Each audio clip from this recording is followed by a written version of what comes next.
আষাঢ় মাসের শেষ, ঘন কালো মেঘ আকাশে এদিক ওদিক ভেসে বেড়াচ্ছে, থেকে থেকে বিজলি চমকাচ্ছে। আমি দ্রুত পায়ে আমার বন্ধু সবুর বাড়ির দিকে চলছি। ওকে সবাই সবু বলেই ডাকে। সবু, সবু, আছিস বাড়িতে? আরে শুভ যে, আয় বাবা, ভেতরে আয়। সবু উপরে ওর ঘরে আছে, তুই গিয়ে বস। আমি তোদের জন্য গরম গরম লুচি আর গরুর মাংসের ঝোল নিয়ে আসছি। উফ খালা, এই মেঘলা সন্ধ্যায় আপনার হাতের রান্নার ঘ্রাণ পেলেই মনটা যেন জুড়িয়ে যায়। আমি আসছি, আপনি জলদি নিয়ে আসুন।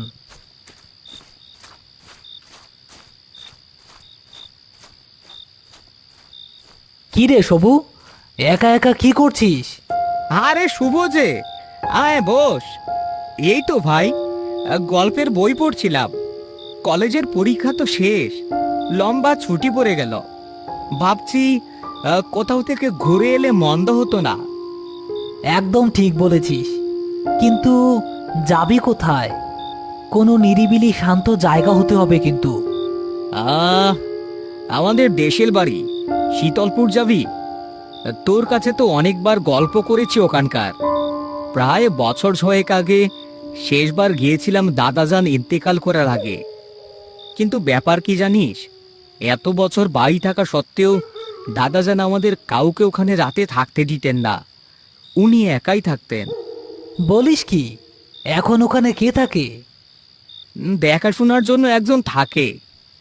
আব্বাকে বললে উনি হয়তো যাওয়ার ব্যবস্থা করে দিবেন। আমি আজকেই আব্বাকে একটা চিঠি বা খবর পাঠানোর ব্যবস্থা করছি।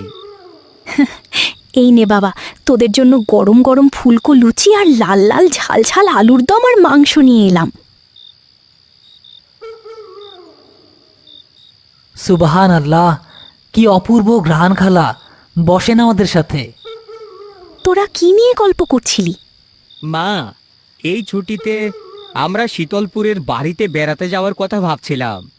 তুমি কি বলো? কি, শীতলপুর? ও কথা ভুলেও মুখে আনবি না সবু, তোর আব্বা জানলে খুব রাগ করবেন। কিন্তু কেন মা, ওখানে কি এমন আছে? ছোটবেলা থেকেই দেখছি শীতলপুরের কথা তুললেই তোমরা কেমন যেন চুপচাপ হয়ে যাও।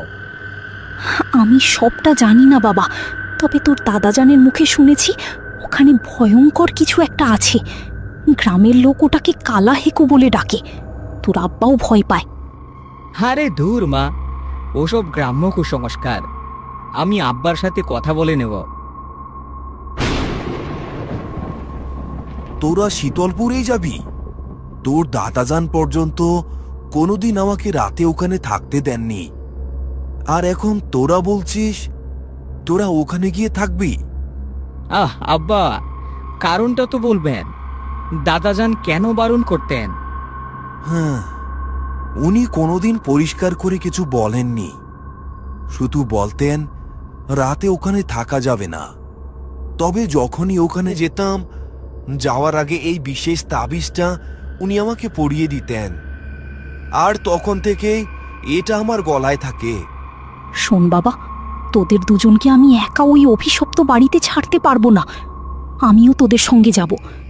মা সাথে থাকলে সন্তানের কোনো ক্ষতি হবে না, ইনশাআল্লাহ। আচ্ছা ঠিক আছে মা, তুমিও চলো আমাদের সাথে। তবে একটা শর্ত সবু, এই তাবিজটা তুই সবসময় গলায় পরে থাকবি। যতদিন ওখানে থাকবি এক মুহূর্তের জন্য এটা খুলবি না। এতে তোর ভালো ছাড়া মন্দ হবে না।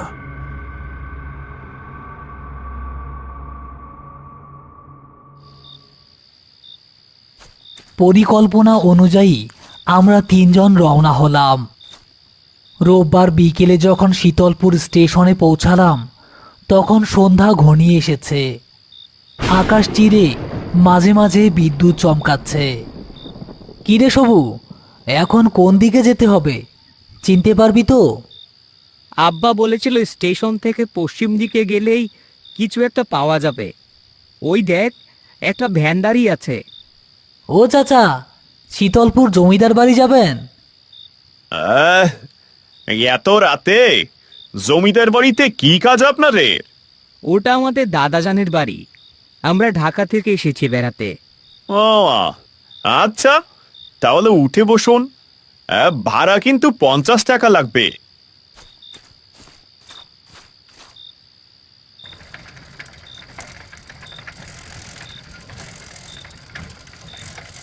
বাবু, একটা কথা বলি, কিছু মনে করবেন না।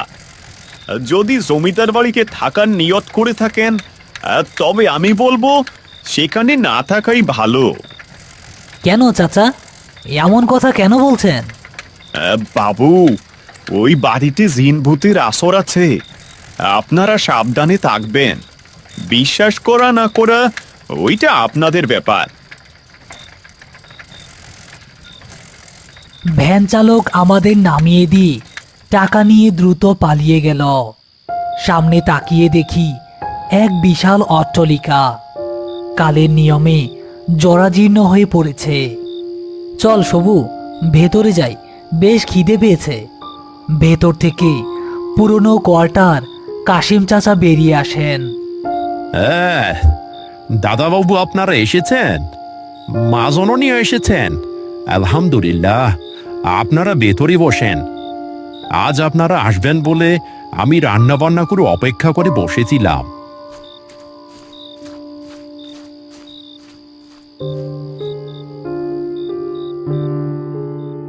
আচ্ছা কাশিম চাচা, আসার সময় ভ্যানওয়ালা বলছিল এই বাড়িতে নাকি ভূত থাকে। দাদাবাবু, রাতের বেলা এসব কথা বলতে নেই, তবে সাবধান করে দিই, রাতে শোবার পর যদি কোনো আওয়াজ পান, খবরদার ঘরের বাইরে বেরোবেন না।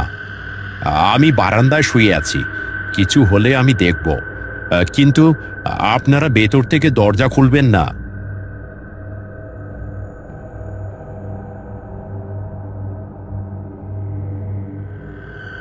ঘড়িতে তখন কয়টা বাজে জানি না।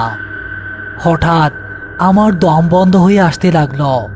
মনে হলো কেউ যেন আমার মুখের ওপর ঠান্ডা নিঃশ্বাস ফেলছে। আমি ধীরে ধীরে চোখ খুললাম। জানালার দিকে তাকাতেই আমার কলিজা শুকিয়ে গেল। হ্যাঁ, ওটা কে? জানালার বাইরে ওটা কে? হ্যাঁ, কি রে শুভ, কি হয়েছে? সবু, জানালার বাইরে আমি একটা বীভৎস চেহারা দেখেছি। কেউ একজন তোর দিকে তাকিয়েছিল। ঠিক তখনই ছাদ থেকে একটি বাচ্চার খিলখিল হাসির শব্দ ভেসে এলো। ওই শুনলি, ছাদ থেকে হাসির শব্দ আসছে।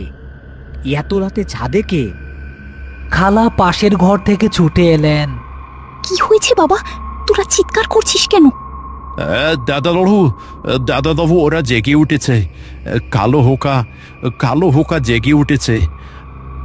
যাস না সবু, আমিও জানালার বাইরে ভয়ঙ্কর কিছু একটা দেখেছি। সবু সাহস করে দরজা খুলে ছাদে দৌড়ে যায়। আমি বলেছিলাম না রাতে বের হবেন না? আমি দেখবো খেয়ে ওটা। কিসের এত ভয় তোমাদের? শুভ পিছু নেয়। রাতের নিস্তব্ধতা ভেঙে জিজি পোকার ডাক শোনা যাচ্ছে। শীতলপুরের সেই পুরনো জমিদার বাড়ির ছাদ, ঘন কুয়াশার মতো অন্ধকার চারদিকে। ছাদের এক কোণে কার্নিশে একটা ছোট্ট ছায়ামূর্তি উবু হয়ে বসে আছে। এই শুভ, দেখ, ওখানে কেউ বসে আছে। এই তুমি কে? এই মাঝরাতে কার্নিশ এইভাবে বসে আছো কেন? একটু এদিক ওদিক হলেই তো পড়ে যাবে। নেমে এসো বলছি। নামার জন্যই তো বসে আছি, তবে নিচে নয়, তোমাদের বুকের ওপর। তোমাদের জন্যই তো অপেক্ষা করছিলাম। ভয়ঙ্কর সেই চেহারা নিয়ে প্রেতাত্মাটি সবুর দিকে তীব্র গতিতে এগিয়ে আসতে শুরু করলো। সবুর গলায় থাকা রূপোর তাবিজটি হঠাৎ করে নীল আলোর মতন জ্বলতে শুরু করলো। প্রেতাত্মাটি আর্তনাদ করে ছিটকে পিছিয়ে গেল। ওই তাবিজ, ওটা সরাও, ওই আগুনের গোলাটা সরাও। ওটার তেজ আমি সহ্য করতে পারছি না। কে তুমি? কেন আমাদের ওপর তোমার এত রাগ? এই বাড়িতে তো আমরা মাত্র এলাম, আমরা তো তোমার কোনো ক্ষতি করিনি, তবে কেন আমাদের মারতে চাও? তুই করিসনি, তোর রক্ত তো করেছে। এই বাড়ির প্রতিটা ইট আমার আর আমার বাবার রক্তে ভেজা। আমি ছিলাম এই বাড়ির মালির ছেলে, আমার মা ছিল না। অভাবের সংসারে বাবাই ছিল আমার সব। এই বাগানের ফুলগুলোর সাথে আমি বড় হয়েছিলাম। আমি স্কুলে যেতাম, পড়ালেখায় সবার চেয়ে ভালো ছিলাম, কিন্তু এটাই ছিল আমার অপরাধ। পড়াশোনা করা কি অপরাধ? তুমি কি বলতে চাইছো? স্পষ্ট করে বলো। এই বাড়ির মেজো ছেলে সুজন, সে ছিল অহংকারী। তার সমান হয়ে এক মালির ছেলে ক্লাসে ফার্স্ট হবে, এটা তার সহ্য হলো না। সে একটা সোনার ঘড়ি চুরির মিথ্যা অপবাদ দিল আমার বাবার উপর। গ্রামের সবার সামনে আমার বাবাকে পিটিয়ে মারল সে, আর আমাকে পশুর মতো শিকল দিয়ে কাচারি ঘরে বন্দি করে রাখলো। অন্ধকার ঘরে তৃষ্ণায় ছটফট করেছি, এক ফোঁটা জল কেউ দেয়নি। না খেয়ে পেয়ে ধুকে ধুকে ওখানেই মরে গেলাম আমি। কেউ আমাকে বাঁচাতে আসেনি। তোমাদের পূর্বপুরুষরা দাঁড়িয়ে তামাশা দেখেছিল। ইন্নানিল্লাহ, এত বড় অন্যায় হয়েছিল তোমার সাথে? মানুষ এতটা নিষ্ঠুর হতে পারে? আমরা তো জানতামই না আমাদের রক্তে এমন কলঙ্ক লেগে আছে।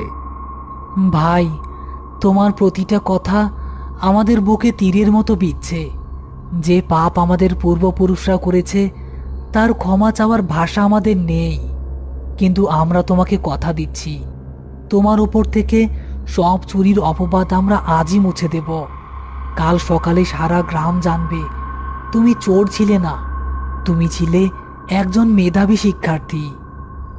শুধু তাই নয়, তোমার আর তোমার বাবার আত্মার মাগফিরাতের জন্য আমরা এতিমখানায় খাবার দেব, কোরআন খতম করাবো, আর এই শীতলপুরেই তোমার নামে একটা লঙ্গরখানা আর গরিব মেধাবী ছাত্রদের জন্য একটা মাদ্রাসা করে দেব, যাতে তোমার মতো আর কোনো মেধাবী প্রাণ অবহেলায় ঝরে না পড়ে যায়। প্লিজ ভাই, আমাদের পূর্বপুরুষদের হয়ে আমরা তোমার কাছে ক্ষমা চাইছি, আমাদের মাফ করে দাও। তোমরাই প্রথম, দীর্ঘ 60 বছর পর তোমরাই প্রথম যারা আমার কষ্টের কথা ঘৃণা না করে মন দিয়ে শুনলে। সবাই আমাকে দেখে ভয় পেয়েছে, তাড়াতে চেয়েছে, কিন্তু তোমরা আমাকে মানুষ হিসেবে দেখলে। আমার বুকের ভেতর আগুনটা আজ জল হয়ে বেরিয়ে আসছে। আমাদের বলো, তোমার আত্মা কিভাবে শান্তি পাবে? আমরা কি করলে তুমি এই অন্ধকার থেকে মুক্তি পাবে? এই বাড়ির পেছনের ওই বড় নিম গাছটার নিচে, ওখানে মাটির অনেক গভীরে আমার অবহেলিত দেহটা পড়ে আছে। ওটা উদ্ধার করে সম্মানের সাথে জানাজা করে কবর দিও। আমাকে একটু মাটির ছোঁয়া দিও, তবেই আমি চিরদিনের মতো মুক্তি পাব। কথাগুলো শেষ করতেই এক ঝলক শীতল বাতাস বয়ে গেল। প্রেতাত্মাটি ধোয়ার মতো মিলিয়ে গেল আকাশের অন্ধকারে।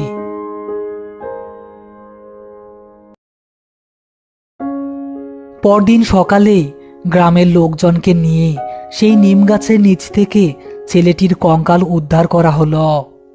পুরো গ্রামে মাইকিং করে তার বাবার নির্দোষ হওয়ার কথা ঘোষণা করা হলো। সম্মানের সাথে জানাজা শেষে তাকে কবর দেওয়া হলো। ওই দিনই সবু আর শুভ লঙ্গরখানার ভিত্তি প্রস্তুত স্থাপন করে। অদ্ভুত ব্যাপার হলো, এরপর থেকে শীতলপুরের সেই অন্ধকার জমিদার বাড়িতে আর কোনোদিন কোনো কান্নার শব্দ বা অলৌকিক কিছু দেখা যায়নি।